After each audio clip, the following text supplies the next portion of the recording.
menguatkan kita bahwa dasar penciptaan ketika ruh ditiupkan pun adalah untuk bertauhid. Siapapun kita di alam ruh dipertanyakan, alastu birabbikum, benarkah engkau mengakui bahwa aku ini adalah Rabb kalian? Ketika seseorang lahir ke muka bumi, pertama kali yang diperdengarkan adalah kalimah tauhid. Maka kadang sering bayi yang baru lahir diazanin, sebenarnya adalah kalimah tauhid yang penting dia dengar. Ya. Terus bunyal Islamu ala khamsin, setelah dia taklif, setelah dia balik, pertama yang harus dilakukan adalah bertauhid kepada Allah, bahwa Islam dibangun dengan 5 perkara. Yang pertama adalah antasyhada an la ilaha illallah. Sebelum sholat, sebelum zakat, sebelum haji, sebelum saum, maka pondasi pertama adalah la ilaha illallah, 2 kalimat syahadat. Seseorang ketika meninggal dunia, ya, kata Rasulullah, man mata wa huwa ya'lamu annahu la ilaha illallah dakhalal jannah. Orang kalau mau meninggal ketika sakaratul maut, makanya ada syariat ditalkinkan supaya apa? Apa yang diperdengarkan? La ilaha illallah. Orang yang meninggal dan dia mengetahui dengan ilmunya, dengan perbuatannya, dia bisa mengucapkan la ilaha illallah, kata Rasulullah, dakhalal jannah. Dia dijamin masuk surga. Ketika seseorang masuk ke alam kubur, ya, dalam surat Ibrahim dikatakan yusabitullahu biqauli sabiti fil hayati dunya wal akhirah. Ketika 7 langkah terakhir orang meninggalkan pemakaman, maka datang 2 malaikat. Apa yang ditanya? Yang ditanya adalah kalimah tauhid. Kita sering mendengar pertanyaan pertama adalah man robbuka, siapa Robmu? Itu yang dipertanyakan. Artinya kalimah tauhid juga dipertanyakan. Ketika seseorang dihisab pun sama, bekalnya adalah ketauhidan. Bahkan kata Rasulullah, miftahul jannah la ilaha illallah, kunci surga adalah la ilaha illallah. Bahkan manusia ketika dia dimasukkan ke dalam neraka karena dosa dan kedurhakaannya, maka kata Allah dalam hadis Imam Muslim dan Bukhari, keluarkan setiap manusia yang ada dalam hatinya, kalaupun sebesar zarah dari keimanan, dari ketauhidan. Bahkan tauhid yang menyelamatkan manusia ketika sudah sangat gosong nanti di neraka. Ini adalah akhlak dasar manusia, di mana ketauhidan merupakan hal yang sangat mendasar, hal yang sangat penting. Makanya kajian kita yang pertama adalah membahas tentang akhlak kepada Allah, bagaimana cara kita bertauhid kepada Allah Subhanahu wa taala. Alhamdulillah kita diberi kesempatan untuk terus thalabul ilmi, menambah amal soleh, sehingga kita bisa berbekal lebih banyak lagi nanti untuk kita di yaumil akhir. Ada satu kisah mungkin untuk penyemangat kita yang mungkin kita juga sempat dan pernah mendengar, ya, kisah tentang seorang sahabat. Bagaimana seseorang akan sangat menyesal ketika dia tidak berbekal lebih untuk akhiratnya nanti saat dia sakaratul maut, ya. Rasulullah Shallallahu Alaihi Wasallam pada waktu salah satu sholat subuh, beliau seperti biasa. Jadi Rasulullah kalau sholat subuh beliau perhatikan dulu pasukannya, barisannya diperhatikan. Beliau biasanya absen, ya, lihat satu persatu. Bahkan kadang Rasulullah setelah sholat subuh pun masih sempat bertanya, adakah di antara kalian yang mimpi tadi malam? Sebelum sholat saat itu Rasulullah melihat ada seorang sahabat yang tidak hadir. Biasanya dia berdiri di pojokan. Alasan dia saat satu hari ditanya kenapa dia selalu berdiri di pojok, beliau mengatakan, saya tidak mau menghalangi orang untuk sholat kalau di tengah. Artinya beliau sholat paling depan, tetapi memberi kesempatan kepada yang lain juga untuk ada di barisan itu. Rasulullah bertanya kepada para sahabat, wahai para sahabat, pagi ini aku tidak melihat Sya'ban. Kemana dia? Biasanya dia ada, setiap subuh ada. Ya, ini kebiasaan yang baik kalau kita sholat berjamaah, kita tahu siapa jamaah yang tidak hadir. Tanyakan kemana beliau. Apakah sakit, ada keperluan dan lain-lain, ini penting. Makanya sholat jamaah itu bagian dari cara kita mengikat silaturahmi. Rasulullah bertanya berkali-kali tapi tidak ada sahabat yang tahu satupun. Kata Rasulullah, kita tunggu dulu Sya'ban. Jangan dulu sholat, kita tunggu Sya'ban sampai datang.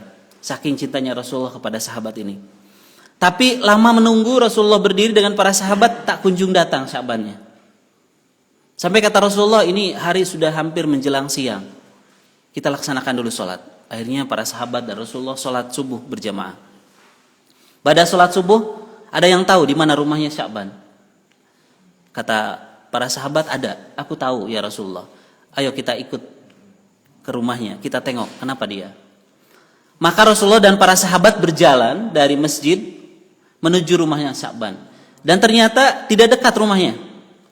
Kata para sahabat, kami berjalan dari mulai selesai sholat subuh datang ke rumahnya, itu sholat duha. Bisa kebayang mungkin ya, dari subuh ke duha gitu ya. Berapa perjalanan kira-kira? Berapa Pak? Ada sejam? Mungkin sejam setengah atau 2 jam ya. Perjalanannya panjang lah gitu ya. Perjalanannya panjang menuju rumah Sya'ban ini. Para sahabat, oh jauh juga ya rumahnya. Diketuk pintunya oleh Rasulullah, Assalamualaikum. Dari dalam ada yang menjawab, Waalaikumsalam. Benarkah ini rumahnya Sya'ban? Betul. Dan aku adalah istrinya. Kemana gerangan itu Sya'ban? Subuh ini tidak hadir ke masjid. Kata istrinya, ya Rasulullah, sesungguhnya suamiku sudah meninggal tadi pagi. Para sahabat sontak mengatakan innalillahi wa inna ilaihi rajiun. Oh ternyata dia tidak sholat subuh, datang ke masjid karena dia meninggal. Memang kalau sudah meninggal nggak bisa jalan kan ke masjid. Sudah meninggal. Para sahabat pun meneteskan air mata, kehilangan seorang sahabat mulia. Tapi ya Rasulullah, kata istrinya, aku penasaran karena saat sakaratul maut suamiku berteriak 3 kali. Jadi teriak tuh, Sya'ban itu 3 kali. Teriakannya setiap teriakan beda. Yang pertama, kata istrinya, teriakan pertama itu dia teriak, kenapa tidak lebih jauh? Yang kedua dia teriak, ya, kenapa tidak lebih baik? Yang ketiga dia teriak, kenapa tidak semuanya? Aku tidak mengerti ya Rasulullah apa yang dia teriakan. Tapi dia di akhir hidupnya, mengakhiri hidupnya dengan la ilaha illallah. Maka Rasulullah menjawab dengan surat Qaf ayat 22. Ya. Laqad kunta fi ghaflatin min hadza. Laqad kunta fi ghaflatin min hadza, kata Allah. Sungguh kamu sudah lalai tentang perkara ini. Maksudnya apa? Tentang kematian. Sungguh manusia itu kebanyakan lalai tentang kematian. Ya. Fakasyabna angka ghita'aka. Maka aku, kata Allah, membukakan ya semua penglihatannya itu, ya, pabasaruka al yaumal hadid. Maka penglihatanmu pada hari ini menjadi tajam. Al hadid, hadid itu besi, ya. Jadi sesuatu yang kuat. Jadi artinya pandangan itu sangat tajam. Jadi orang kalau lagi sakaratul maut itu dibukakan matanya, diperlihatkan kasyafnya, diperlihatkan sesuatu yang tidak pernah dia lihat sebelumnya. Dan Sya'ban ini kata Rasulullah, dia melihat apa yang dia lakukan ketika hidupnya. Wahai para sahabatku, teriakan Sya'ban pertama, kenapa tidak lebih jauh? Adalah saat ketika Allah Subhanahu wa taala memperlihatkan amalnya. Saat dia setiap hari datang ke masjid sebegitu jauh jalan kaki, ya. Dan Allah perlihatkan bagaimana besarnya pahalanya, bagaimana surga yang akan dia tempati. Maka dia teriak, "Ya Allah, kenapa rumahku tidak lebih jauh lagi dari masjid? Kenapa rumahku tidak lebih jauh lagi? Sehingga langkahku semakin banyak, sehingga dosaku semakin banyak yang berguguran. Aku mendapatkan magfirah, aku mendapatkan surga yang lebih tinggi, pahala yang lebih besar. Kenapa rumahku tidak lebih jauh dari masjid?" Ini penyesalan pertama. Kenapa rumahnya tidak lebih jauh dari masjid? Bayangkan ya, ini sebuah pahala yang luar biasa datang ke masjid itu. Perjalanan yang sangat berat. Tidak semua orang mungkin bisa mendaki gunung, tapi tidak semua orang bisa datang ke masjid. Sekalipun dia sehat, sekalipun dia punya kesempatan. Hanya orang yang dipilih Allah, hanya orang yang punya keimanan, dia bisa jalan ke masjid, sholat berjamaah di masjid. Yang kedua, teriakannya apa? Teriakan yang kedua, kenapa tidak yang lebih baik? Karena Allah memperlihatkan, kata Rasulullah kepada Sya'ban, waktu satu hari sholat subuh, beliau mau sholat subuh, ya, dari rumahnya, keluar rumah, ternyata di luar sangat dingin. Sangat dingin sekali. Maka beliau pulang lagi ke rumahnya, dia ambil baju yang agak jelek gitu. Ya, dia ambil baju yang agak jelek, lalu dia pakai dengan niat, ya saya pakai baju yang jelek, nanti kalau kena debu nggak apa-apa, aku simpan. Aku sholat pakai baju yang bagus gitu kan dalamnya. Tapi di tengah jalan, kata Rasulullah, dia ketemu seorang yang sangat kedinginan sampai tersungkur di jalan, sangat kedinginan. Akhirnya baju yang kurang bagus itu alias jelek ini dikasihkan kepada orang tersebut oleh Sya'ban. Lalu dia bawa orang ini ke masjid, sholat berjamaah. Lalu Allah perlihatkan pahalanya sedemikian besar. Lalu Allah perlihatkan tempatnya di surga. Maka Sya'ban berteriak, "Ya Allah, kenapa dulu aku tidak memberikan yang terbaik kepada orang itu? Seandainya aku memberi yang terbaik, aku akan dapat pahala yang lebih. Aku dapat kedudukan yang lebih di sisi Allah." Yang ketiga, saat dia berteriak, dia mengatakan, "Kenapa tidak semuanya?" Satu hari dia melihat ketika syakaratul maut itu, dia siap pagi dia biasa sarapan di depan rumahnya, makan roti sama susu. Terus ada seorang pengemis datang. Terus kata pengemis, "Wahai hamba Allah, berikanlah kepadaku makanan. Sudah 3 hari aku tidak makan." Maka kata Sya'ban, "Mari ke sini, makan bersama aku." Maka barengan makan tuh. Sarapan waktu itu. Allah perlihatkan waktu itu pahalanya yang begitu besar, maghfirah Allah yang Allah berikan, keridhaan Allah berikan, dan Allah siapkan surga. Maka dia berteriak, "Kenapa dulu tidak semuanya saja aku berikan? Kenapa harus makan bareng?" Ma'asyiral muslimin rahimakumullah. Betapa ketika syakaratul maut Allah memperlihatkan seluruh amal kita. Penyesalan yang luar biasa ya yang akan terjadi saat kita tidak mau berbekal. Makanya kalau kita melihat siklus perjalanan kita dari alam ruh, dalam kandungan ya, ada alam dunia, kita ada di sini. Kita masih lihat ya, berapa perjalanan kita yang masih panjang. Para ulama mengatakan, Imam Syafi'i mengatakan, perjalananku masih panjang tetapi bekalku begitu sedikit. Setelah datangnya kematian, itu adalah pintu gerbang perjalanan yang sangat panjang. Jadi salah kalau orang menyelesaikan masalah dengan kematian. Kematian justru jalan yang sangat panjang. Ya, kita baru melewati 2 fase alam ya, alam ruh, ya, alam rahim, dan sekarang di alam dunia. Perjalanan kita masih panjang. Dan setelah kematian, perjalanan panjang itu hanya ditentukan oleh amal perbuatan kita. Tidak ada yang lain, dan kita tidak bisa nambah lagi. Karena orang kalau sudah meninggal dunia, ya, inqata amaluhu, terputus amalnya, gak bisa sholat lagi, gak bisa sedekah lagi, gak bisa melaksanakan ibadah yang lain, tidak bisa. Makanya alangkah ruginya kalau kita tidak bisa berbekal. Nah, inilah salah satu akhlak ya, bagaimana kita mengimani ya kepada Allah Subhanahu wa taala dengan rukun iman yang 6 itu ya, iman kepada Allah, iman kepada hari akhir adalah dengan berbekal. Baik, kita lanjut. Selanjutnya, akhlak asasiyah itu apa? Akhlak asasiyah itu adalah la ilaha illallah. Tadi kita sudah membayangkan dari mulai alam ruh sampai nanti mau masuk surga, bahkan orang ketika di pintu neraka pun yang dipertanyakan sama ya. Yang dipertanyakan malaikat itu sama. Apa yang dipertanyakan? Alam yatikum rasul? Belumkah datang kepada kalian rasul? Jadi malaikat pun sebelum dia pelintir orang tersebut lemparkan ke neraka masih ditanya, belum datang kepada kalian rasul yang dulu memperingatkan tentang hari ini? Ya, masih ditanya tuh ya oleh malaikat. Yang ditanya adalah ketauhidan. Belum datang dulu rasul yang ngasih peringatan kepadamu, yang ngasih peringatan tentang adanya hari akhirat, harus berbekal dan lain-lain sampai kalian ngabring begini ke neraka gitu. Ya. Makanya kalimah tauhid itu luar biasa. Jadi akhlak asasiyah ini akhlak dasar, di mana tauhid ini memiliki 2 rukun. Seperti halnya sholat, seperti halnya zakat, seperti halnya yang lainnya. Tauhid, syahadat, rukun Islam pertama pun punya rukun. Ada 2 rukunnya.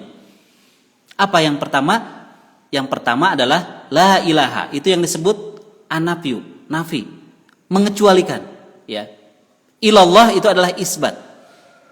Jadi rukun syahadat, rukun bertauhid itu 2. Ada pengecualian, yang kedua menetapkan. Ya. Jadi kalimah la ilaha illallah itu pendek, tetapi implementasinya sangat luar biasa. Karena timbangan la ilaha lebih berat daripada bumi dan seisinya. Dan itu yang disebut tadi kunci surga. Syaratnya 2, ya, yaitu nafi dan isbat. Apa itu nafi dan isbat? Ya. Ini 2 syarat ya, dua rukun ya. Syahadat, rukun tauhid itu 2. Al-isbat dan an-nafyu. Oke, baik, lanjut. Apa yang disebut dengan an-nafyu? Nafyu itu adalah penolakan, ya. Nafyu itu adalah pengecualian, penolakan terhadap sesuatu. La ilaha, tidak ada ilah. Tidak ada ilah illallah kecuali Allah. Nah, la ilaha itu implementasinya panjang, ya. Makanya an-nafyu, penolakan itu terhadap apa? Terhadap 4 perkara.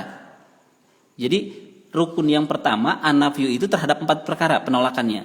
Yang pertama adalah alihah.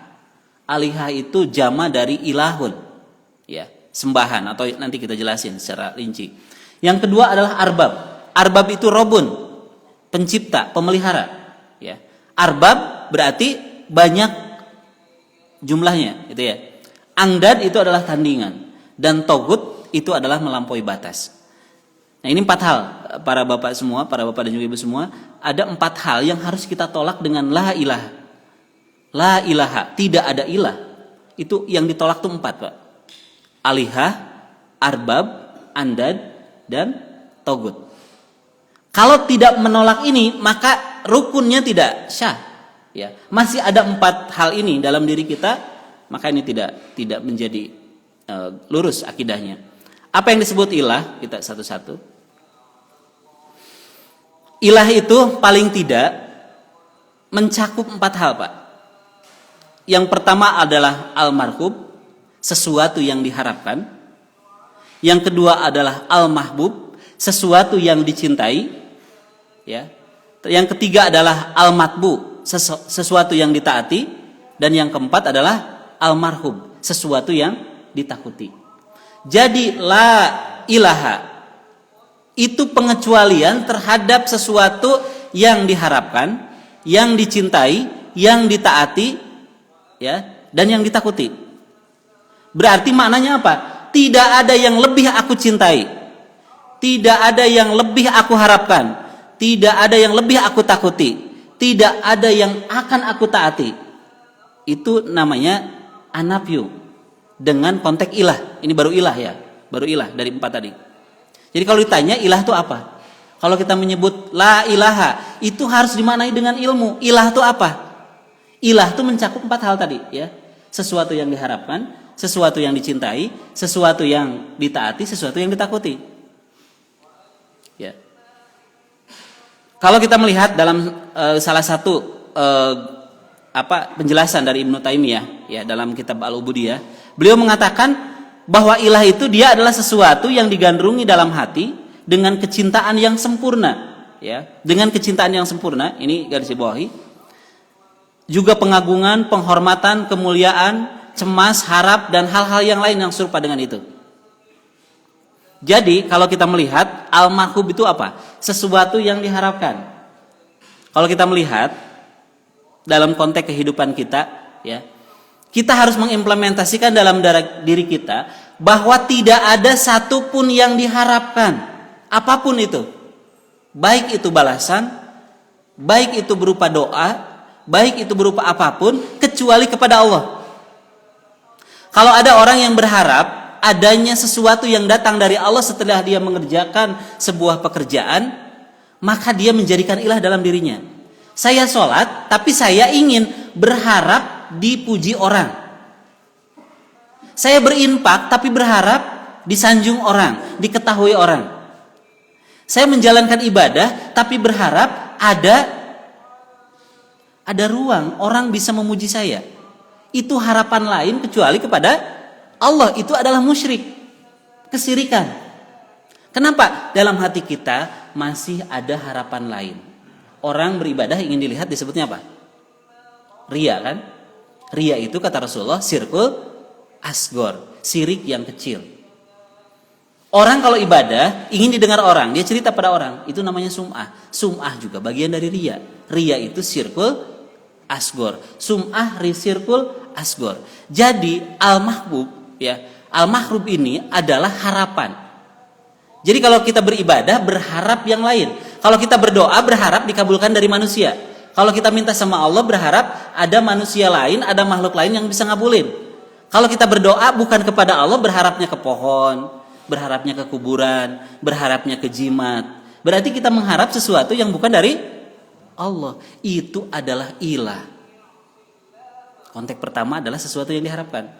Makanya kata Allah dalam surat Yunus ayat 7 dan 8, innalladzina la yarjuna liqa'ana waradu bil hayati dunya watma'anu biha.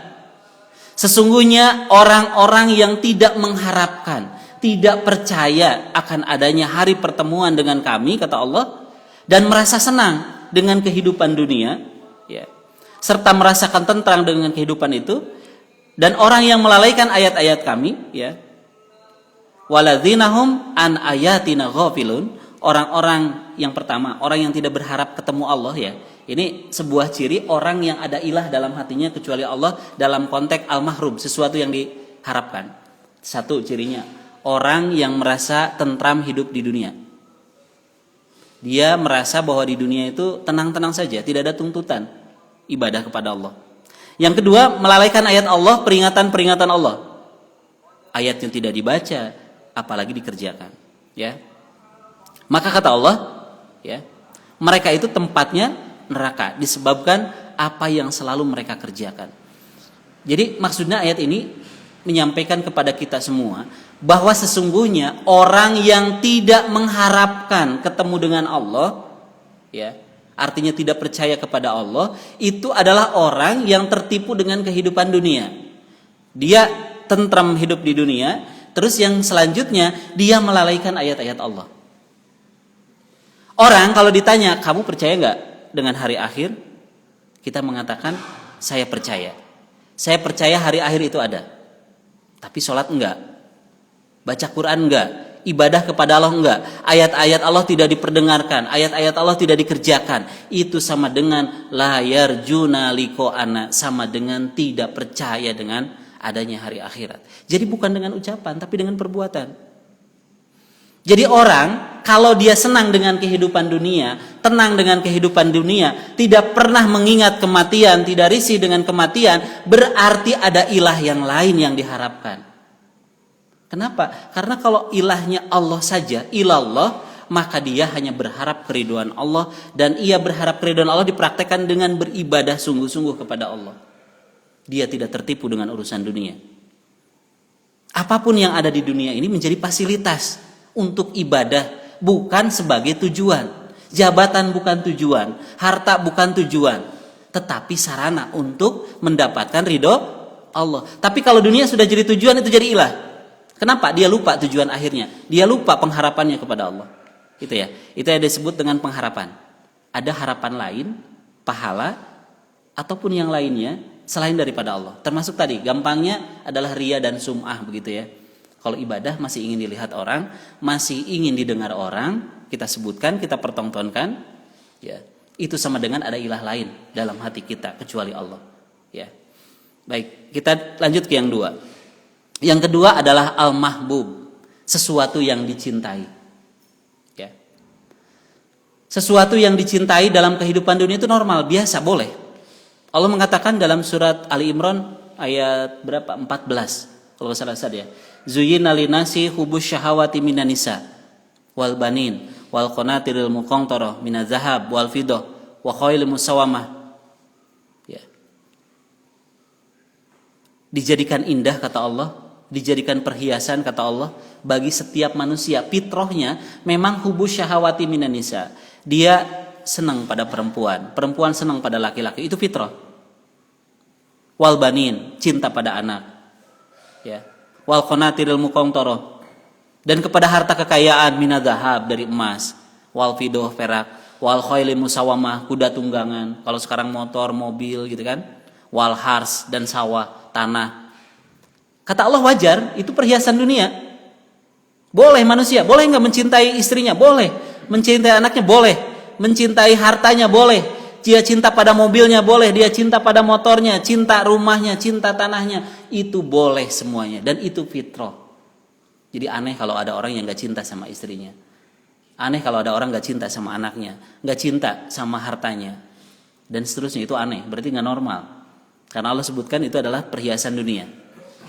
Tapi al-mahbub ini bisa menjadi salah satu ilah. Ya, salah satu indikasi ilah itu adalah al-mahbub. Tadi Ibnu Taimiyah mengatakan cintanya itu apa tadi? Cintanya itu adalah sepenuhnya, dengan kecemasan, dengan berbagai harapan dan lain-lain. Makanya Allah peringatkan dalam surat At-Taubah ayat 24. Qul in kana aba'ukum wa abna'ukum wa ikhwanukum wa azwajukum wa ashiratukum wa amwalun iqtarabtumuha wa tijaratun tahsyauna kasadaha wa masakinu tardaunaha. Nah, itu ya. Jadi kata Allah, katakan Muhammad, kalau seandainya keadaan kalian lebih, bapak-bapak kalian, ya, abaukum, bapak-bapak kalian, wa abnaukum, anak-anak kalian, wa ikhwanukum, saudara-saudara kalian, adik, kakak, ya, wa ashiratukum, keluarga kalian, wa amwalun iqtarabtumuha, dan harta yang susah payah kalian kumpulkan, wa tijaratun tahsyauna kasadaha, dan bisnis yang kalian khawatirkan kerugiannya, wa masakinu tardaunaha, rumah yang kalian sangat senangi, yang kalian bagus-bagusin itu, ya, ahaba ilaikum, lebih kalian cintai minallahi wa rasulihi wa jihadi fisabilillah, semua itu lebih kalian cintai. Jadi maksudnya gini, kalau bapak-bapak kita, ya, ibu kita, bapak kita, anak kita, istri kita, suami kita, harta kita, ya, di sini sebutkan lengkap banget dari Allah, ya. Terus bisnis kita, jabatan kita, ya, posisi kita dan lain-lainnya, lebih kita cintai daripada Allah, Rasul, dan jihad fisabilillah, ya. Jangan konteksnya perang mikirnya, ya. Jihad fisabilillah. Patarobasu, kata Allah, maka tunggulah hatta ya'tiyallahu bi amri. Tunggu sampai Allah memberi kepastian kepada kalian. Maksudnya memberikan azab, peringatan. Ya. Wallahu la yahdil qaumal fasikin. Dan Allah tidak akan memberikan petunjuk kepada orang-orang yang fasik. Jadi derajatnya luar biasa. Tadi cinta pada harta, istri, anak, dan lain-lain. Kata Allah, zuyyina linasi, itu wajar, itu perhiasan. Tapi kalau sudah jadi ilah, apa ilah itu? Sesuatu yang dicintai dengan kesungguhan, dengan sepenuh hati, maka Allah ngancam dalam ayat ini. Kul ingkana abaukum. Nih, ingat, kalau bapak kalian, ibu kalian, istri kalian, anak kalian, keluarga kalian, harta benda kalian, rumah kalian, ya, dan yang lain-lainnya lebih kalian cintai daripada Allah dan Rasulnya dan jihad fisabilillah, maka tunggu, kata Allah, sampai Allah datangkan keputusannya. Dan Allah tidak akan memberikan petunjuk kepada orang-orang yang fasik. Nauzubillahi min dzalik. Artinya apa? Kalau keluarga kita, kalau anak kita, kalau harta kita, jabatan kita, bisnis kita menghalangi kita untuk taat kepada Allah, semakin menjauhkan kita kepada Allah, maka itu adalah ilah. Itu adalah sesuatu yang akan menjerumuskan kita nanti. Makanya tadi, kalau seorang mukmin tauhidnya benar, akhlak kepada Allahnya benar, maka dia memposisikan istri, anak, ya, keluarga, harta benda, rumah, apapun itu dijadikan sarana untuk menyempurnakan ibadahnya kepada Allah, bukan sebagai tujuan. Nah, ini yang kedua, ilahnya itu adalah rasa kecintaan. Kalau tadi perharapan, kalau ibadah ingin dilihat, ibadah ingin didengar, ibadah berharap dari yang lain, ibadah meminta sesuatu kepada bukan Allah, ya, itu yang tadi, ya, pengharapan konteksnya. Yang kedua tadi mencintai, ya, sesuatu berlebihan daripada Allah. Gimana konteksnya? Ingin sholat, ya, ceritanya dia, tetapi karena dia terlalu sibuk dengan urusan bisnisnya, ya, sampai sholatnya kelalai, bahkan ditinggalkan. Jangankan ninggalin sholat gara-gara ngurusin bisnis, jangankan ninggalin ibadah apapun gara-gara urusan keluarga, gara-gara urusan apapun, melalaikannya saja sholat. Pawailul lil musholin, neraka wel bagi orang-orang yang sholat, celaka bagi orang-orang yang sholat. Kenapa? Bukan ninggalin sholat, melalaikan sholat. Apa yang membuat seseorang lalai untuk datang kepada Allah? Pasti ada yang lain, bener nggak? Kalau kita agak lalai sholat, kira-kira karena apa tuh kira-kira? Pasti karena ada sesuatu yang dikerjakan, kan, ya Pak? Nah, sesuatu yang dipekerjakan itu apa? Termasuk gak dalam surat At-Taubah ayat 24? Kita udah azan nih, Allahu Akbar, datang tuh seruan Allah. Kalau orang beriman, mendengar yang azan itu bukan pamarbot, tapi itu seruan Allah. Jadi kita gak dengar siapa yang adanya. Wah, parian lagi nih yang adan. Karena merasa parian yang adan, wah cuman parian yang undang. Kalau orang bertauhid itu bukan, itu Allah yang undang.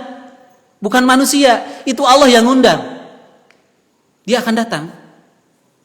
Tapi kadang kita dalam kehidupan pun merasa ketika perintah Allah itu kita lalaikan. Ya, sholat lohor jam 2:30 contohnya. Kagok gitu ya. Kira-kira ada yang dikerjakan nggak? Ada ya. Masuk nggak ke dalam yang ayat ini? Masuk. Berarti ada sesuatu yang kita lebih dahulukan daripada Allah kan? Itu ilah. Itu ilah. Kita harus buang. Kalau tauhidnya mau benar, tadi ingin jadi kunci surga, bahkan kalau di neraka pun nanti akan diambil gitu kan? Tadi ilahnya tadi buang. Harapan lain kecuali daripada Allah. Yang kedua kecintaan. Kenapa? Di dunia itu semuanya hanya titipan. Kalau harta kita tidak pakai di jalan Allah, maka akan menjadi beban nanti di yaumil akhir. Makanya penyesalan pertama orang ketika sakaratul maut ya, Robbi laula akhortani ila ajalin qarib, ya Allah jangan atau mati teh jangan sekarang. Minta waktunya berapa lama? Apakah 1 jam? Apakah 1 hari? Bukan. Sebentar saja ya Allah, 1 menit kalau bisa. Untuk apa? Pak as-sodaqo. Aku ingin sedekah. Kenapa? Karena dia di dunianya tidak sedekah. Dia tahu ternyata setelah sakaratul maut, sedekah itu meringankan sakaratul maut. Ternyata sedekah itu menerangi kubur. Ternyata sedekah itu memadamkan api neraka, memadamkan kemurkaan Allah. Ternyata sedekah itu menyelamatkan manusia dari siksa kubur. Makanya yang diminta itu sedekah. Jadi orang sakaratul maut itu teriak sebenarnya, Robbi laula akhortani, ya Allah jangan sekarang. Bukan apa? Bukan saya ingin piknik dulu, bukan saya ingin haji dulu, bukan saya ingin sholat dulu. Pak sodako, aku ingin sedekah ya Allah. Ya, jadi kalau harta tidak dipakai di jalan Allah, kita tidak tunaikan haknya, tidak dizakati, tidak sedekah, bahkan tidak investasi kita untuk wakaf nanti setelah kita meninggal, maka sangat rugi. Jadi kalau mencintai harta, bawa oleh kita hartanya ke alam kubur, bawa ke akhirat hartanya. Caranya gimana? Infakkan, zakati, wakafkan, itu dibawa ke alam kubur.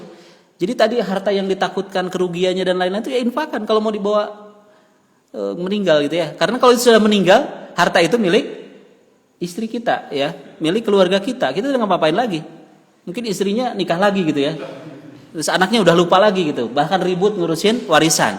Sedih nggak kira-kira kita kalau gitu? Kita meninggal, kita melihat anak-anak kita bertengkar ya gara-gara warisan. Sedih. Harusnya dulu kenapa tidak aku infakkan saja? Ya, nah itu ya. Karena terlalu mencintai. Maka orang kalau sakaratul maut, yang keluar dari mulutnya itu sesuatu yang dicintainya. Pasti keluar. Makanya kita sering mendengar orang yang meninggal baca Quran kan, lalu meninggal. Ada orang yang meninggal tapi baca lagu nyanyi gitu. Ya memang karena itu yang dilakukan di dunianya. Nah, makanya ketika sakaratul maut semua dibukakan. Nah, al-mahbub ini tuh. Makanya dalam satu hadis Rasulullah mengatakan, la yuminu ahadukum hatta akuna ahabba ilaihi mi walidihi wa waladihi wa nasi ajmain. Tidak sempurna iman kalian kata Rasulullah, sehingga aku kata Rasul lebih kalian cintai dari siapa?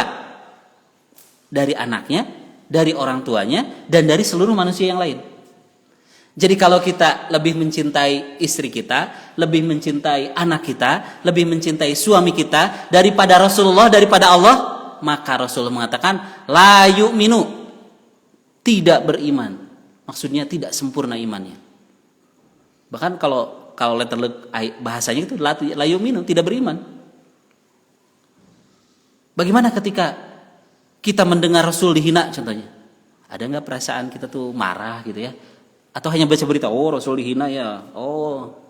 Atau dalam hati kita tuh nyesek, kesel gitu kan? Kalaupun nggak bisa ngapa-ngapain, paling tidak itu dulu. Sama seperti kita melihat kemunkaran, dalam hati kita tuh kesel nggak? Kalaupun nggak bisa ngomong, dengan kekuasaan dirubah atau ngomong, hei kamu jangan gini, itu salah. Paling tidak hatinya kesel lihat kemaksiatan. Nah kalau lihat maksiat gak kesel-kesel dalam hati nggak ada sedikit pun, wah biasa, ya, maka laisa minal iman, kata Rasul, tidak ada iman dalam hatinya. Sama, ya. Ketika kita mencintai manusia lain selain Rasulullah, maka la yu'minu ahadukum, tidak beriman salah seorang di antara kalian, sehingga aku lebih dicintai daripada orang tuanya, daripada keluarganya, daripada anaknya, dan seluruh manusia yang lain. Ini wanasi ajmain itu seluruh, tidak ada yang ketinggalan. Ya, makanya ketika Umar bin Khattab, ya Rasulullah, aku mencintaimu setelah diriku. Kata Rasul, imanmu belum sempurna. Katakan bahwa aku mencintaimu ya Rasulullah melebihi diriku sendiri. Kata Rasul, imanmu sudah sempurna. Begitu ya yang disebut al-mahbub, kecintaan. Maka Syekhul Islam ya Ibnu Taimiyah mengatakan bahwa cinta kepada Rasulullah termasuk kewajiban yang sangat besar dalam Islam. Jadi bagaimana seorang cinta kepada Rasul, ya, kalau dia bisa mengikuti akhlak Rasul, kalau dia tidak cinta sama Rasul. Makanya sering karena tidak cinta kepada Rasul, maka panutannya bukan Rasul, ya, panutannya adalah siapa? Mungkin penyanyi gitu kan, mungkin idolanya siapa. Idola itu bisa nggak jadi ilah? Bisa. Kalau dia lebih diagungkan, lebih diidolakan daripada Rasul. Makanya pentingnya anak-anak kita dikenalkan kepada sahabat Nabi itu. Coba anak-anak kita lebih kenal siapa? Gitu tuh, Avenger gitu ya, lebih kenal apa? Siapa lagi? Ya, Kapten Amerika dan lain-lain lah, itu banyak gitu ya, kartun-kartun begitu. So coba tanya anak-anak sekarang, siapa yang lebih mereka kenal? Apakah mereka kenal Abu Bakar? Mereka kenal kedermawanan Utsman? Mereka kenal keberanian Umar? Mereka kenal kecerdasan Ali? Mereka lebih kenal yang lain daripada itu. Maka balik lagi, kalau kita punya akhlak kepada Allah, maka implementasi itu banyak sekali, termasuk kecintaan kepada Rasul. Kenalkan anak-anak kita kepada risalah dan ajaran Rasulullah. Nah ini ya, jadi al-mahbub itu kecintaan itu seperti itu. Makanya Allah sering mengatakan, inama amwalukum wa auladukum fitnah. Anak, istri, keluarga, harta adalah fitnah, ujian. Dalam ayat yang ini mengatakan, inama amwalukum wa auladukum adu walakum, gitu ya. Itu musuh buat kalian. Jadi ada waktunya ketika harta benda, anak dan lain-lain itu adalah perhiasan. Dalam Quran itu ada kalanya Allah menyebutnya adalah ujian dengan fitnah, ada kalanya Allah menyebutnya dengan adu walakum, musuh buat kalian. Surat apa Sud? Itu surat Al-Hadid kalau salah ya. Adu walakum gitu ya. Fahdaruhum kata Allah, maka tinggalkanlah. Anak, istri, keluarga, harta benda, musuh, tinggalkan. Kalau apa? Kalau sudah dihadapkan dengan kewajiban kepada Allah dan Rasulnya, semuanya tidak berarti. Makanya Allah mengatakan bahwa hari akhirat itu hari yauma la yanfa'u malun wala banun. Hari ketika tidak ada manfaatnya harta dan anak. Nanti enggak ada artinya tuh harta dan anak yang kita bangga-banggakan di dunia itu. Enggak ada artinya. Punya anak banyak, punya harta banyak enggak ada artinya.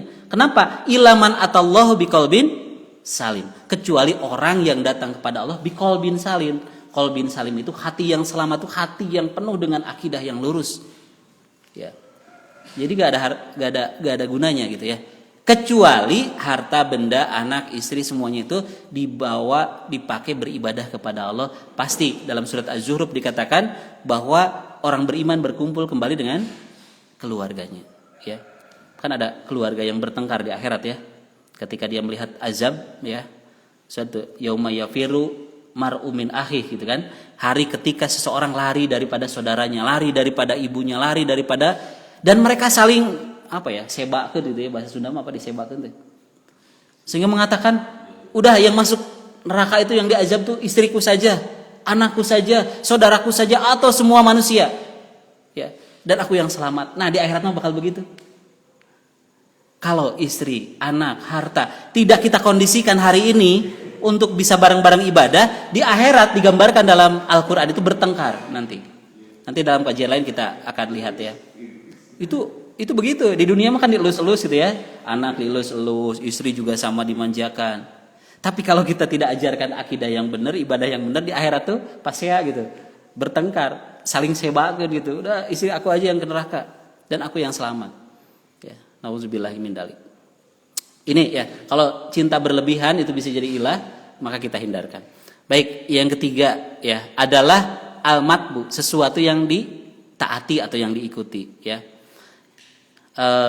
Dalam ayat ini Allah ingin memberikan sebuah gambaran ya betapa ada sesuatu yang diikuti selain dari Rasulullah gitu ya. Dalam surat apa ini? Dalam surat An-Nisa ya ayat 45. Fala warabbika la yu'minu hatta yuhaqimuka bima syajara bainahum. Kata Allah, maka demi Allah, demi Tuhanmu, mereka pada hakikatnya tidak beriman sehingga mereka menjadikan Rasul itu sebagai hakim pemutus perkara di antara mereka perselisihkan.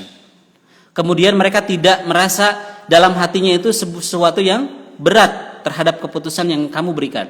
Dan mereka menerima dengan sepenuhnya. Nah ayat ini tuh menggambarkan, jadi gini ceritanya, asbabun nuzul ayat ini tuh. Saya ingin menceritakan tentang sesuatu yang ditaati, sesuatu yang diikuti selain daripada Rasulullah. Jadi pernah dalam tafsir As-Suyuti ya, ada dua orang yang bertengkar ya di Madinah itu masalah air. Dalam satu riwayat dikatakan seorang namanya Jubair ya. Jubair ini memang adalah keponakannya Rasulullah ya, anaknya dari Sofia. Dengan Hatib bin Abi Baitoh gitu ya. Mereka tuh bertengkar gara-gara air. Ya, mereka bertengkar terus berhadap kepada Rasulullah. Kata Rasulullah, nanti yang Jubair dulu dipenuhi airnya baru yang kamu. Maka kata Hatib itu mengatakan, apakah karena Jubair itu keponakanmu? Maka saat itu Rasulullah marah dengan muka yang berubah gitu ya. Ya memang karena Jubair ini adalah keponakan Rasul, tapi bukan karena itu Rasul memutuskan. Ya, jadi mereka bertengkar gara-gara pengairan gitu ya. Di Madinah itu kan ada irigasi gitu ya. Cuman mungkin waktu itu yang satu kekeringan, yang satu juga membutuhkan air dan airnya sedang mengalir. Rasul memutuskan itu. Ya. Tapi nih dalam riwayat selanjutnya Jubair dan Hatib ini ya. Si Hatib ini yang kalah ini mengatakan setelah Rasul putuskan yang Jubair dulu ya penuhi, nanti setelah itu tanggulnya dialirkan kepada yang Hatib gitu ya. Itu putusan Rasul kan. Tapi si Hatib itu ngomong, wah kalau begini mas saya datang aja kepada Umar. Ayo kita datang kepada Umar kata dia. Maka Hatib ini ngajak Jubair datang kepada Umar bin Khattab. Kata Jubair, ya Umar sesungguhnya kami berselisih. Dan Rasul sudah memutuskan begini dan begini. Tapi Khatib ini meminta keputusan darimu. Benarkah begitu kata Umar? Betul. Oh baik tunggu ya sebentar. Kalau begitu. Dia masuk ke dalam kamarnya. Apa yang dibawa? Dia bawa pedang. Dia tebas lehernya Khatib. Seperti itulah ya kekuatan akidah itu. Jadi maksudnya apa? Maksudnya sesuatu yang ditaati, sesuatu yang diikuti selain yang datang daripada keputusan Allah dan Rasulnya, itu yang harus dihindari. Jadi kalau orang lebih senang dengan keputusan-keputusan lain ya yang di luar dari keputusan Allah dan Rasulnya, ini adalah bagian dari al-matbu dalam konteks ilah. Jadi kalau dalam kehidupan kita ada sesuatu yang kita ikuti, yang kita taati, sekalipun itu bertentangan dengan aturan Allah dan Rasulnya, kita ikuti. Lebih kita ikuti, lebih kita senangi, lebih kita taati, itu adalah ilah. Ya, makanya tadi Umar sampai bersikap seperti itu. Kenapa? Bahaya orang ini. Kalau ada Rasul di sana, tapi keputusan Rasul, syariat Rasul tidak dipakai, malah nyari keputusan yang lain. Jadi kalau di sini sudah ada Quran, petunjuk hidup seluruh manusia, dan itu Allah yang menciptakan dan hanya Allah yang bisa ngatur manusia, tidak bisa diatur oleh yang lainnya, kita tinggalkan malah nyari aturan hidup yang lain, itu adalah ilah ya. Dan yang terakhir ya dalam konteks ilah ini adalah al-marhub, sesuatu yang ditakuti. Ada sesuatu yang kita takuti selain daripada Allah. Kalau kita mau ibadah nih, ada nggak yang kita takuti? Saya kalau menjalankan ini saya takut si itunya marah. Saya takut kalau saya melakukan ini si itu tidak senang. Ada sesuatu yang kita takuti selain daripada Allah. Kalau tadi diharapkan, oleh sekarang ditakuti. Ya. Jadi Paling gampang lah, paling gampang orang kalau sekarang takut kepada sesuatu yang tidak berwujud contohnya ya. Oh saya mau sholat tahajud tapi saya takut ada penampakan contohnya. Sampai ada yang begitu. Ada nggak yang begitu kira-kira? Paling gampangnya itulah yang realita.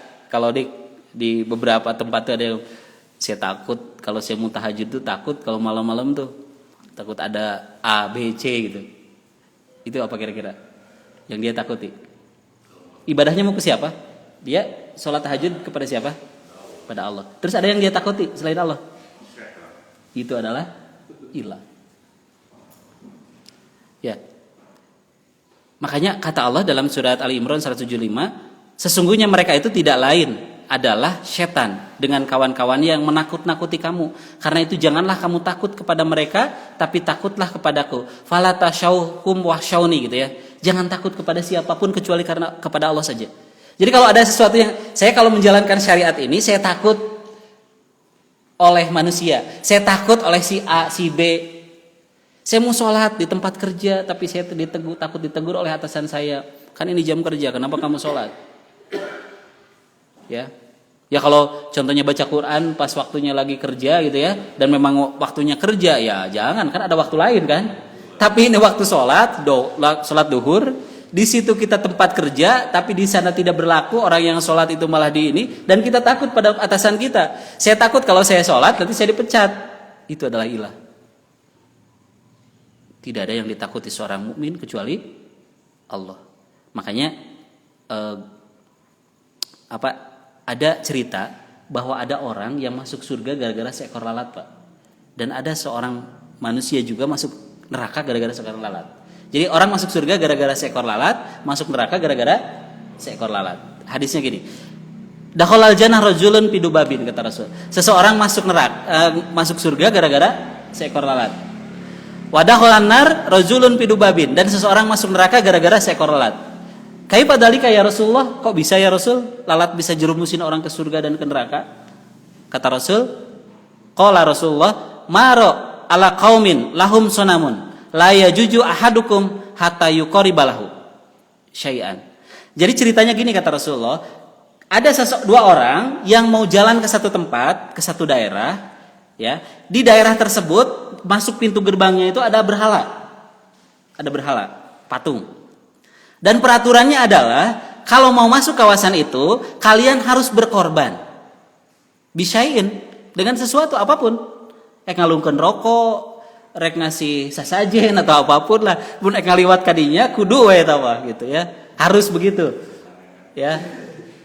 Syai'an apapun, walau bidubaban, kalaupun dengan seekor lalat. Jadi kalau dalam bahasa Arab lalat ini permisilan yang paling apa ya? Lalat, nyamuk dalam Quran tuh ada ya?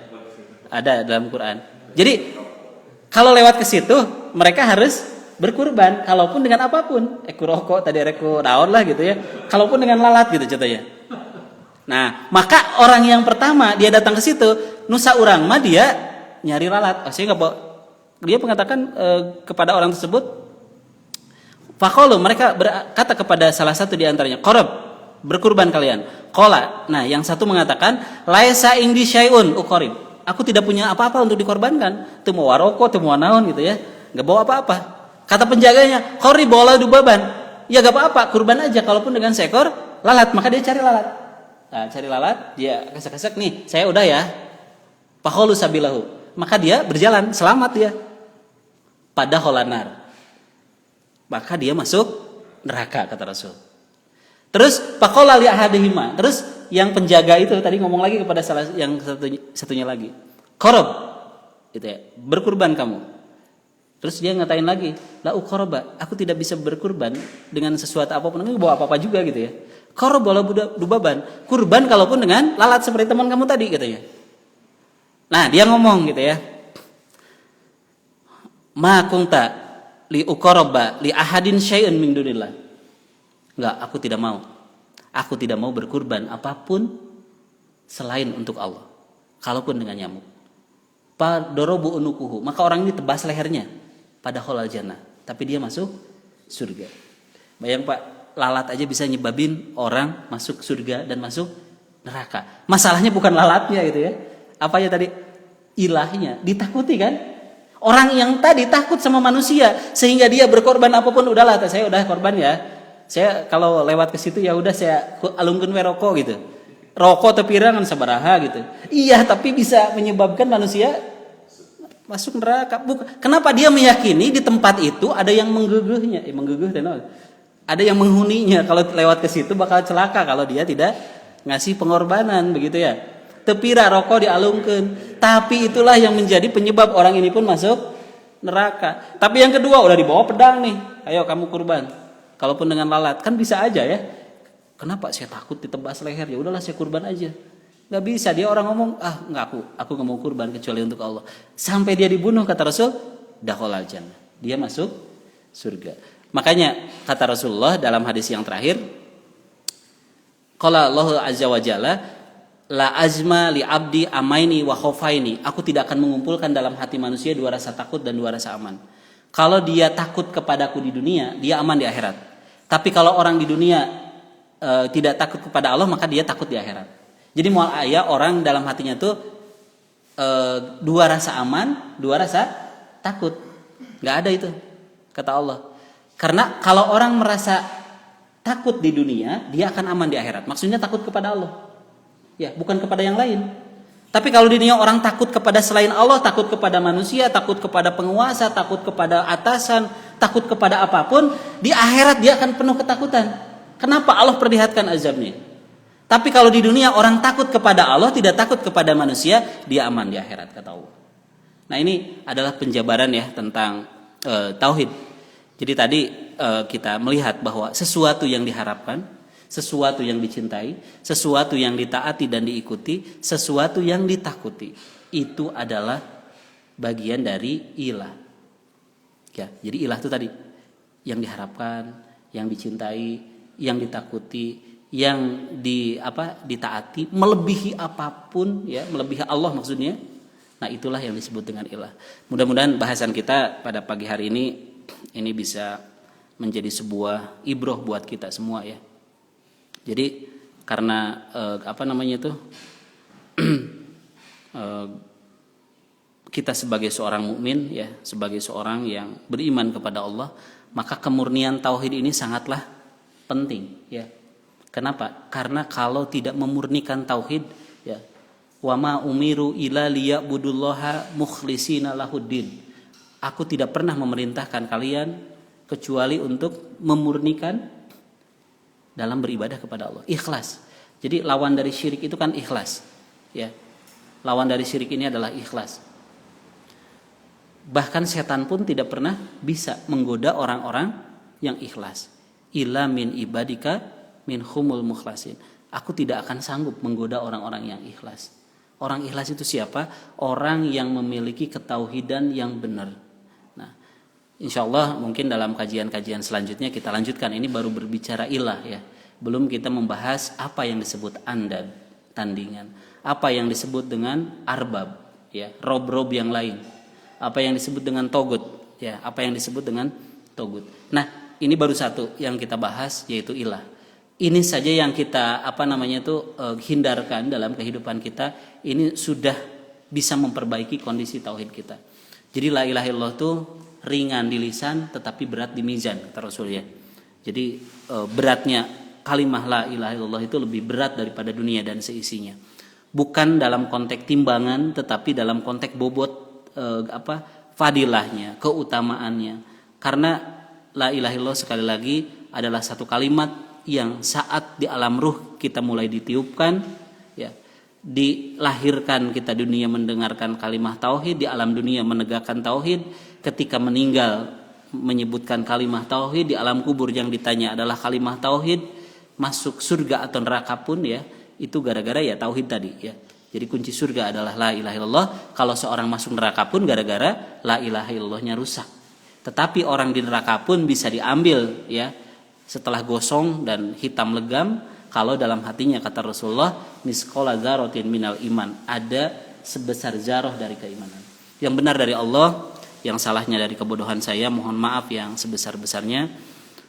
Mudah-mudahan kita bisa mengambil intisari dari apa yang kita kaji pada pagi hari ini, dan mudah-mudahan kita diselamatkan Allah, dijaga akidah kita sehingga kita menghadap Allah meninggal dalam keadaan husnul khatimah, bisa mengucapkan la ilaha illallah sehingga kita mendapatkan jaminan surga. Amin ya rabbal alamin. Subhanakallahumma wa bihamdika asyhadu an la ilaha illa anta astaghfiruka wa atubu ilaik. Walhamdulillahi rabbil alamin. Wassalamualaikum warahmatullahi wabarakatuh. Ya. So, enggak. Apa makanya Ustaz? Kalau update status tiap minggu, update status tiap minggu sholat, tadarus, lalu update di grup, apa tidak termasuk dia? Itu yang pertama Ustaz. Yang kedua dari Ibu Septian, kalau lainnya mau Ustaz bertanya, cara saran terbaik mendidik anak dengan keadaan dengan kondisi zaman sekarang bagaimana? Karena banyak hal yang bisa mempengaruhi anak-anak. Baik, insyaallah. Yang pertama mengupdate status saat beribadah. Itu kan urusan niat ya. Jadi kayak kita sedekah. Sedekah terbaik itu sembunyi-sembunyi atau terang-terangan? Tergantung. Sedekah terbaik itu adalah tergantung saat keimanan kita. Kalau kita kuat, maka sedekah jahar itu lebih baik karena memberi contoh pada orang lain. Syiar. Jadi kalau saya sedekah, contohnya saya sedekah 1 juta dan saya diupdate, itu bukan ria. Jadi kalau di masjid ini ada apa ya? Jadi mohon maaf kalau contohnya ini ada toilet contohnya ya. Kita update tuh, ada yang donasi ini. Kami dari pengurus contohnya dari DKM bukan berarti ingin memperlihatkan Bapak tuh ria, enggak. Itu bagian dari syiar, ya. Supaya yang lain bisa ngikutin gitu. Tapi kalau nggak di-upload tuh, ini kan orang ya siapa yang sedekah? Oh, orang lain juga enggak gitu. Bisa begitu, ya. Tapi kalau kitanya belum kuat, gitu ya, kita boleh bersembunyi-sembunyi. Sehingga dikatakan tangan kiri dan tangan kanan tidak saling tahu gitu ya. Itu boleh juga, silahkan. Itu tergantung kondisi ya. Jadi termasuk ibadah tadi, kalau diupdate status itu urusan hati, kita nggak bisa justifikasi orang. Apa dia mau ngasih contoh, ya? Atau dia memang mau memperlihatkan amalnya. Kalau dia ngasih contoh dan ikhlas karena Allah, itu adalah bagian dari dakwah gitu ya. Bagian dari syiar supaya orang lain ngikutin. Ayo dong, apalagi pimpinannya. Ayo tahajud. Nah dia sendiri itu ngupdate ya, saya tahajud nih, gitu kan. Jangan kayak ada tahajud call contohnya, tahajud call di call aja gue miss call terus tidur lagi gitu, bisa aja gitu kan. Tapi dilihatin nih, saya gitu tahajud gitu, itu bisa jadi syiar ya. Tapi kalau ada niat lain, ada pengharapan lain dari manusia ingin dipuji dan lain-lain, tentu itu tadi jadi ilah ya, jadi ria. Yang kedua, cara mendidik anak yang baik, memang ini tantangan luar biasa hari ini para pendidik ya. Kita sebagai orang tua punya kewajiban itu dan tidak bisa bekerja sendiri. Makanya sekolah-sekolah itu harus kerjasama dengan orang tuanya, lingkungan harus dibentuk. Jadi kalau kita ingin anak kita di lingkungan PDM ini jadi anak-anak terbaik, nggak bisa hanya orang tua. Karena dia keluar rumah, orang tuanya ngedidik nih, baca Quran, baca apa, HP-nya ditinggalin dan lain. Pas keluar, temennya pada begitu, ya nggak bisa. Makanya disebut Pak Abahu itu ya, yuhawidanihi, ayunasironihi, ayumajisanihi itu. Abahu itu bukan hanya bapaknya, tapi lingkungannya, keluarganya, ya itu harus mendukung. Jadi kalau ingin mendidik anak menjadi yang terbaik gitu ya, maka ikutin manhaj Rasulullah SAW, di mana Rasul dan para sahabat mendidik anak gitu ya, dimulai dari diri sendiri, dari keluarga, dari lingkungan, ya sehingga anak bisa meniru itu. Jadi kalau di PDM ini kita membuat nuansa, makanya mudah-mudahan ini kita saling dukung ya untuk adanya anak-anak belajar di masjid itu. Ya kalaupun mungkin masih ada yang main HP gitu ya, ada yang main HP gitu kan, nggak pada ikutan, nggak apa-apa. Yang penting ngumpulnya dulu di masjid, cinta dulu sama masjid. Nanti mudah-mudahan tahap selanjutnya kita bisa garap mereka bisa ikut belajarnya, bisa ikut sholatnya. Apalagi kalau kita tidak fasilitasi ini, ngumpulnya bukan di masjid, ngumpulnya mungkin di warnet gitu ya, ngumpulnya di tempat yang lain yang jauh lebih tidak layak. Makanya untuk mendidik anak secara terbaik memang harus dibangun sistem dari mulai pribadi, keluarga dan juga lingkungan. Mudah-mudahan kita diberi kemampuan untuk itu semua. Demikian mungkin Pak. Ada lagi Pak Ustaz yang saya mungkin keliru tadi. Kayak Pak Ustaz Asep itu bilang dia takut dengan atasan. Langsung saya bilang itu munafik namanya, saya bilang. Kenapa nggak yakin? Lagi mana Pak sebagai contoh dia sebagai Ustaz yang ngomong seperti itu? Jangan, saya takut terus terang dengan atasan saya karena gini. Yang dipaparkan Pak Ustaz tadi kita kan nggak perlu takut, kita dijamin kehidupan kita oleh Allah. Tapi dia punya ilmu seperti itu, dia merasa berbicara di masjid ini dia takut. Mana Pak yang bisa kita ikuti seperti itu? Dan keduanya, Megawati itu nggak yakin ada hari akhir itu. Dia bilang apa? Siapa yang pernah ke sana? Kan nggak benar itu Pak. Pemimpin yang seperti itu. Bagaimana sebagai umat biasa ini yang awam mau menuruti hal-hal yang seperti itu? Seharusnya orang yang punya ilmu itu mencontohkan yang lebih baik daripada yang awam ini.